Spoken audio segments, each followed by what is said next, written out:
5 Things Never to Sacrifice for Anyone, a Stoic Guide to Living with Integrity. Picture this. You are standing in a crowded room, but the noise isn't from people talking. It's the hum of expectations. Every voice seems to say, "Do this for me." Compromise just a little, it won't cost much. But here's the truth. It always costs something.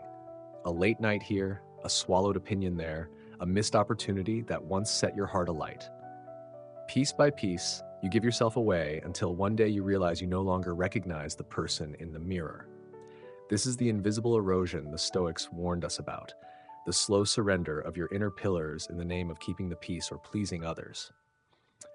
But there are 5 things you must never put on the altar of someone else's comfort or convenience: your self-respect, your health, your dreams, your values, your happiness. Lose these and you lose yourself.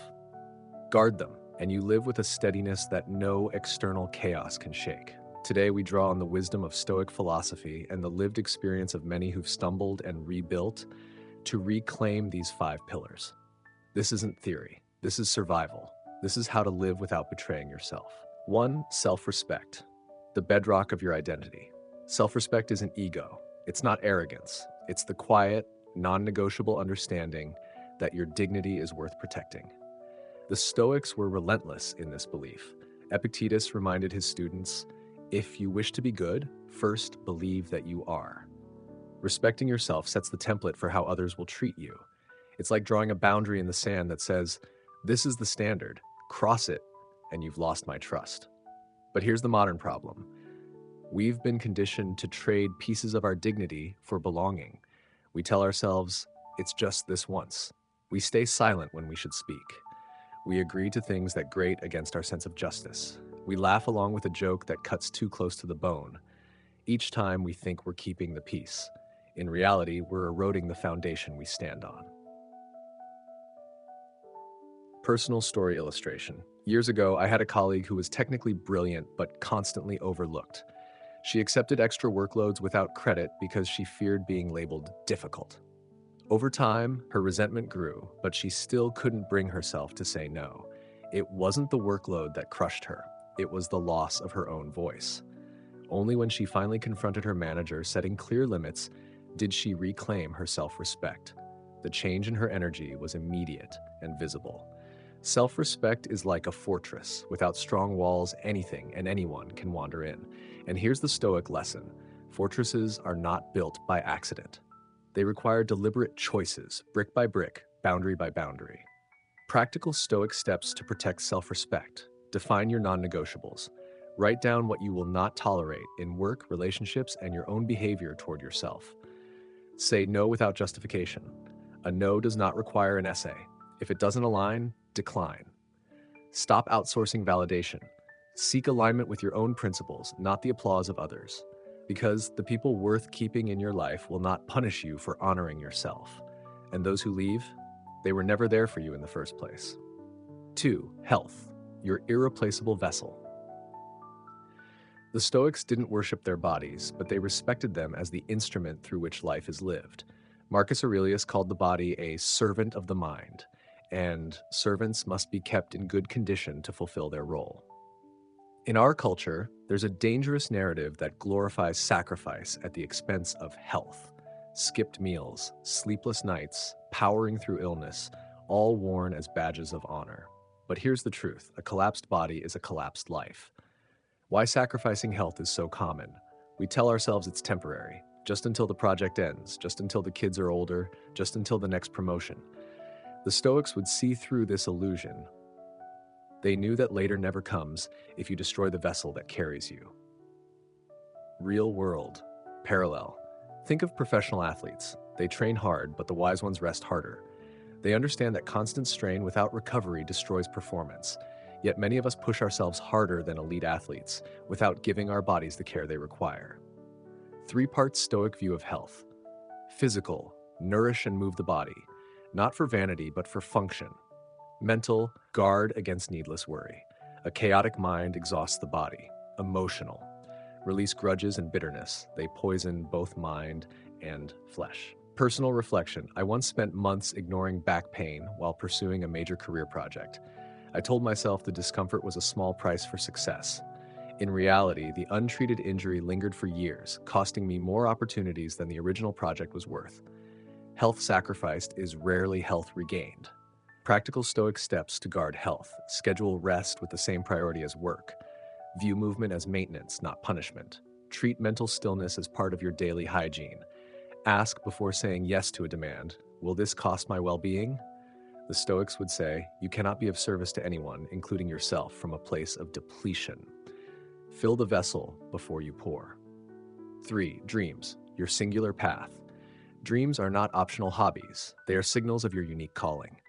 To abandon them under pressure from others is to turn away from your own nature, a betrayal the Stoics warned against. Epictetus taught that every person has a role assigned by nature, and ignoring it leaves life half-lived.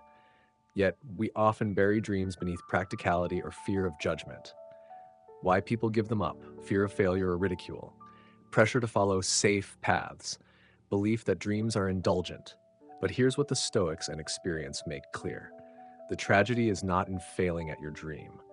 The tragedy is never trying. A living example: a friend of mine always wanted to write a novel. For years, she told herself she'd start when things settled down. They never did. Only after a serious illness did she begin, and her regret wasn't about the years spent writing badly, but the years not writing at all. The Stoic perspective on obstacles. Marcus Aurelius wrote, "The impediment to action advances action. What stands in the way becomes the way." Obstacles aren't proof your dream is wrong. They are part of the path, shaping you into the person who can achieve it. Practical Stoic steps to pursue dreams. Break your vision into daily, doable actions. Expect resistance, both internal and external, then proceed anyway. Detach your identity from the outcome. Attach it to the effort. Personal note: one of my own dreams was met with skepticism from almost everyone I trusted. The unspoken message was, why risk stability? But pursuing it, even imperfectly, has given me more energy and direction than any safe choice ever did. The dream wasn't just about achievement. It was about becoming the person who could persist in the face of doubt. Your dream is not a hobby to be postponed. It is a responsibility. The world may survive without it, but you may not fully live without giving it a chance. 4. Values, the compass you carry through storms. If dreams give you a destination, values give you a compass. Without them, you may keep moving, but you'll wander in circles, swayed by every passing trend, every opinion shouted louder than your own. The Stoics didn't merely talk about values, they embodied them. Marcus Aurelius, ruling as emperor, had almost unlimited power. He could have surrendered to luxury or cruelty without consequence. Instead, he returned daily to the principles of justice, courage, and humility. His meditations were reminders to himself: hold fast to what is right, even when it costs you. Why values are often sacrificed. Pressure to conform. It's easier to blend in than to stand apart. Fear of conflict. Saying what you believe may alienate others. Desire for short-term gain. Compromising just this once feels harmless until it becomes a habit. A personal observation: I once watched a business partner walk away from a lucrative deal because it required misleading a client. The choice cost us money in the short term, but it cemented our reputation in the long term. We lost one deal but gained years of trust. That's the trade values make possible. Values are like the foundation of a building. A strong foundation doesn't guarantee storms won't come, but it ensures the structure can withstand them. If the foundation is cracked by compromise, the whole thing eventually collapses. Practical Stoic strategies to protect values. Write them down. If you can't name your top 5 values, you're vulnerable to betraying them. Test decisions against them. Ask, does this choice strengthen or weaken my integrity?